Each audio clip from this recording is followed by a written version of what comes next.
예전에 말씀드렸는데 기억하실지 모르겠습니다. 누가복음을 크게 이제 세 부분으로 나눠서 읽을 수 있다라고 말씀을 드렸었는데요. 이제 누가복음은 이제 전반부에 해당하는 이제 갈릴리에서 벌어진 예수님의 사역들을 이제 누가복음 9장 50절까지 기록하고 있고, 이제 중반부에서는 이제 갈릴리에서 출발해서 예수님께서 이제 예루살렘에서까지 도착하시는 여정이 이제 19장 이제 삭개오를 만나는 장면까지 이제 기록하고 있습니다. 그래서 이제 예루살렘에 도착하시고 나서 이제 벌어졌던 일들, 이제 십자가에 달려 죽으시고 3일 만에 부활하시고 이제 40일 동안 제자들과 함께 하시고 나서 이제 승천하시기까지의 여정을 이제 후반부에 이제 누가복음은 기록을 하고 있는데요. 그래서 오늘 본문 이제 뒤에 있는 누가복음 9장 51절을 보시면 예수께서 승천하실 기약이 차감해 예루살렘을 향하여 올라가기로 굳게 결심하셨다라는 내용이 있습니다. 이제 전반부와 이제 중반부를 나누는 이제 성경 구절이 되는데요. 그래서 예수님께서 이제 무언가가 다 준비가 되었고 이제 길을 떠날 이제 마음을 먹고 이제 출발하는 장면이 누가복음 9장 51절에 있습니다. 이 갈릴리에서 이제 많은 일들이 벌어졌는데요. 그 중에서 이제 가장 대표적인 것이 바로 이제 예수님께서 이제 변화되는 이 변화산 사건입니다. 오병이어의 기적에서부터 출발해서 이제 그 변화산에 이르는 그 과정이 이제 누가복음 9장 51절까지 있는 이 전반부의 이야기들 중에 가장 이제 하이라이트가 되겠는데요. 이 오병이어의 기적을 통해서 예수님은 이제 제자들에게 그리고 많은 사람들에게 하나님 나라가 어떤 것인지 이제 열어서 보여주었습니다. 배고픈 자가 이제 배부름을 얻게 되고 슬퍼하는 자가 위로를 받게 되고 또 이제 가난한 자에게 이제 더 무언가 은혜가 더해지는 그런 하나님 나라에 대해서 예수님께서 열어서 보여주는 장면이 이제 오병이어의 기적이었고요. 그 다음에 예수님은 이제 제자들에게 이렇게 질문합니다. 오늘 본문 앞에 있는 20절을 보시면 예수께서 이르시되 너희는 나를 누구라 하느냐? 베드로가 대답하여 이르되 하나님의 그리스도시니다라고 이제 고백하는 장면입니다. 이 베드로가 예수님을 그리스도라고 고백한 후에 이 예수님은 이제 예루살렘으로 올라갈 때가 됐다라고 이제 생각을 하신 것 같고요. 예루살렘으로 올라가신 후에 일어날 일들을 경험하기에 앞서서 이제 예수님께서 진짜 모습을 이제 보여주시는 장면이 이제 변화산 사건이 되겠습니다. 오늘 본문 이제 30절, 31절 말씀을 함께 읽어볼 텐데요. 이 모니터 스피커를 꺼주시면 좋을 것 같습니다. 예. 오늘 본문 30절, 31절 말씀을 함께 읽겠습니다.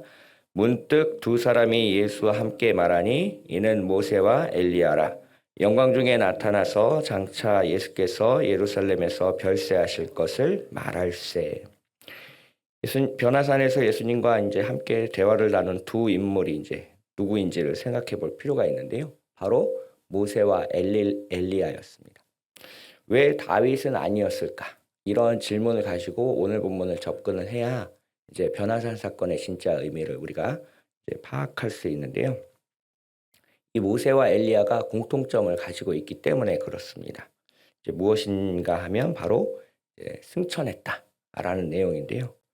이 성경에 따르면 모세는 120세에 죽었는데 죽는 날까지 기력이 쇠하지 않았다라고 기록하고 있습니다.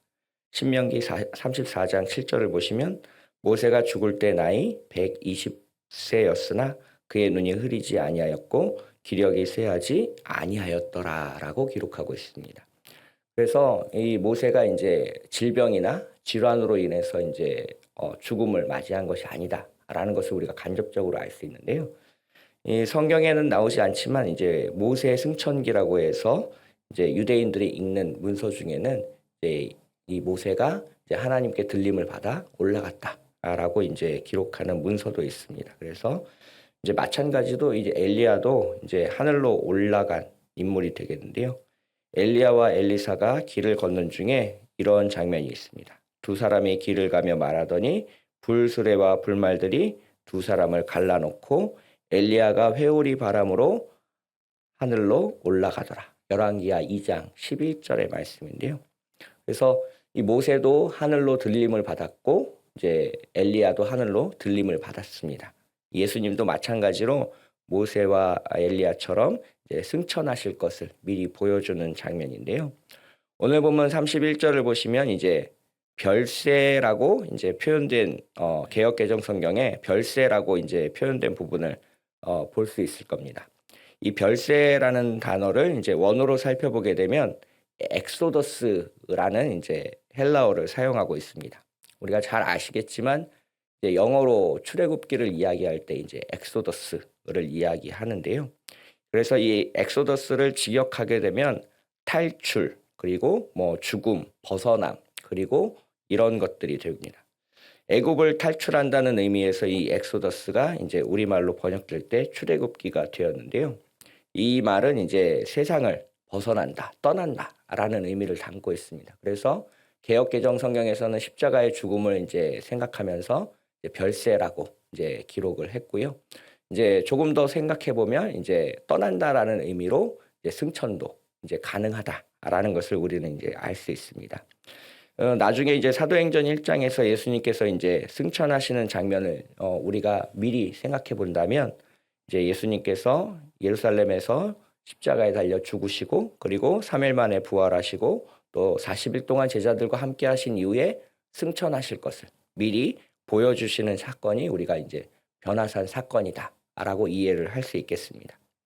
그래서 이 변화산 사건을 통해서 우리는 예수님의 죽음 그리고 부활 그리고 승천을 미리 알게 된다라는 것입니다. 부활하신 이후에 예수님의 몸이 이렇게 변화될 것이고 그 몸이 우리와 함께 40일 동안 있다가 이제 떠나실 것이다라는 것을 보여주는 사건이 이제 변화산 사건이 되겠습니다. 그래서 9장 22절 말씀을 이제 다시 한번 이제 이야기하게 되는데요. 9장 22절 말씀을 보면 누가복음 9장 22절 말씀을 보시면 이르시되 인자가 많은 고난을 받고 장로들과 대제사장들과 서기관들에게 버림받아 죽음을 당하고 제3일에 살아나야 하리라 하시고라고 해서 이제 베드로의 신앙 고백 이후에 예수님께서 이제 십자가에 달려 죽으시고 부활하실 것을 이야기하고 있는데 그 죽음과 부활 이후의 모습이 변화산의 모습과 같다라는 것을 이제 미리 우리에게 보여주신 것입니다. 그래서 이 변화산 사건은 그냥 산 위에서 예수님의 모습이 변화됐다라는 의미보다는 예수님께서 이제 예루살렘으로 들어가셔서 어떤 일을 행하실 것이다라는 것을 미리 제자들에게 보여주는 장면으로 우리가 이해를 하면 좋겠습니다. 오늘 본문에서 나타나는 이제 두 번째 메시지를 살펴보도록 할 텐데요. 33절의 말씀을 함께 읽도록 하겠습니다. 33절입니다. 두 사람이 떠날 때에 베드로가 예수께 여짜오되 주여 우리가 여기 있는 것이 좋사오니 우리가 초막 셋을 짓되 하나는 주를 위하여 하나는 모세를 위하여 하나는 엘리야를 위하여 하사이다 하되 자기가 하는 말을 자기도 알지 못하더라. 제자들이 꾸벅꾸벅 졸다가 이제 깜짝 놀라는 장면인데요. 예수님의 용모가 변화되고 모세와 엘리야가 자신들의 눈앞에 서 있는 체험을 했습니다. 이렇게 신비로운 체험을 하게 되면 대부분의 사람들이 이제 그것들을 한 번 더 경험하게 되기를 원합니다. 그런 놀라운 이제 기적이나 체험, 은혜의 자리에 계속해서 머무르려고 하는데요. 예를 들면 이제 그 어느 기도원에 가서 이제 성령 체험을 하게 되고 자신의 뭐 방언을 이야기한다던가 아니면 놀라운 환상을 한번 이제 경험을 하게 되면 이것에 이제 우리가 중독되는 경우가 있어요. 그래서 이제 정말로 해야 되는 수많은 일들을 뒤로 하고 이제 그런 곳에 찾아다니면서 어떤 신비로운 체험을 하게 되는 이제 그런 것들 갈망하게 되는 그런 신앙생활이 모습이 있는데요. 이제 베드로가 이야기했던 이제 초막셋을 짓고 여기에 우리가 머물겠습니다라는 이제 신앙생활 이제 말씀 또한 그러한 것에 이제 빗대어 볼 수 있습니다. 그래서 보통 은혜 받은 자리 그리고 내가 감동받은 자리에서 머물려고 하는데 예수님은 그것을 허락하지 않으셨습니다. 왜? 지금 이제 산 아래에 내려가서 길을 떠나야 하기 때문에 그렇습니다. 즉 우리에게 그런 놀라운 체험을 하게 하신 이유가 우리가 그 자리에 머물러 있기보다 그것을 누군가에게 전하기 위해서 하나님 나라를 이야기하기 위한 어떤 이야기로 우리에게 주셨다라는 것을 알 수 있는데요. 그래서 오늘 본문에서 이제 두 번째로 우리에게 주시는 은혜는 받은 은혜를 나만 갖는 것이 아니라 다른 사람에게도 전해야 한다라는 것입니다. 예수님의 제자들은 이제 산 위에서 본 것을 이제 다른 사람에게 전하는 것을 예수님께서 금하지는 않으셨습니다. 소수의 사람만을 데리고 갔고 산 아래에는 이제 다른 제자들이 있었는데요. 다른 제자들에게 그것을 전하는 것을 예수님께서 뭐 비밀로 하라. 부활 이후 그때까지는 알리지 마라. 이렇게 말씀하지 않았습니다. 그렇지만 제자들이 자진해서 그것을 말하지 않았는데요. 이제 산 아래에서 내려와서 보니까 그게 정말 꿈이었는지 생시였는지도 이제 좀 애매하게 된 겁니다. 정말로 이게 내가 본 게 맞는 건지, 그리고 이것을 다른 사람에게 전했을 때 믿을 만한 것인지, 이제 자기 자신도 확신이 없고 의심이 들기 시작하니까 이제 전할 수 없게 된 것이죠. 근데 나중에 정말 예수님께서 부활하시고 나서 이제 승천하시고 나서는 그 변화산 사건이 정말로 내가 목격했던 것이라는 것을 확신하게 되고 이제 그래서 담대하게 선포할 수 있고 또 은혜를 전할 수 있게 되었다라는 것을 알 수 있습니다. 그래서 우리는 우리가 받은 은혜를 이제 전해야 되는데 그 전할 때 조금 한 번 더 생각해 보는 과정을 거쳐야 됩니다. 이게 나에게 주신 음성인지 아니면 나를 통해서 다른 누군가에게 이제 전하여지는 음성인지를 잘 분별해서 우리가 오늘을 살아갈 필요가 있는데요. 분명한 것은 받은 은혜를 우리 안에만 가둬둘 수는 없다라는 사실입니다. 그래서 주님이 우리에게 주신 은혜를 나눌 수 있는 귀한 주님의 일꾼 되시기를 주님의 이름으로 축복하겠습니다. 마지막으로 본문 34절, 35절의 말씀을 함께 읽도록 하겠습니다. 34절, 35절입니다. 이 말할 즈음에 구름이 와서 그들을 덮는지라 구름 속으로 들어갈 때에 그들이 무서워하더니 구름 속에서 소리가 나서 이르되 이는 나의 아들 곧 택함을 받은 자니 너희는 그의 말을 들으라 하고. 구름 속에서 이제 목소리가 이제 들려지게 되는데요. 이 목소리는 분명 이제 여호와 하나님의 목소리다라는 것을 우리가 알 수 있습니다. 구약 성경에서 이제 하나님께서 이제 모세나 다른 선지자들에게 이야기하실 때 이제 빽빽한 구름 가운데서 이제 음성이 나타나는 장면이 있는데요.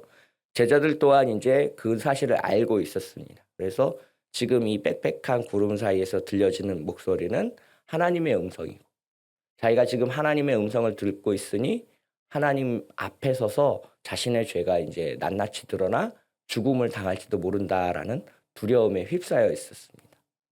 그래서 하나님 앞에 선다라는 것은 정말로 두려운 일이고 떨리는 일이고 우리 안에 있는 모든 것들이 드러나는 일이기 때문에 제자들의 반응, 베드로의 반응은 당연한 것입니다. 그렇게 제자들이 두려워하고 있을 때 구름 속에서 나타난 하나님의 메시지는 분명합니다. 예수 그리스도가 하나님의 아들이다. 예수님은 택함을 받은 사람이다.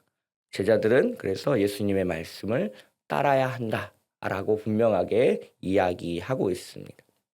이제 길을 떠나면서 여러 가지 불편한 것들을 걷게 되고 이제 내가 정말 예수님을 따르는 것이 맞나라는 어떤 확신들이 흔들리기 시작할 때 이러한 음성이 우리를 붙잡아 줄 것입니다.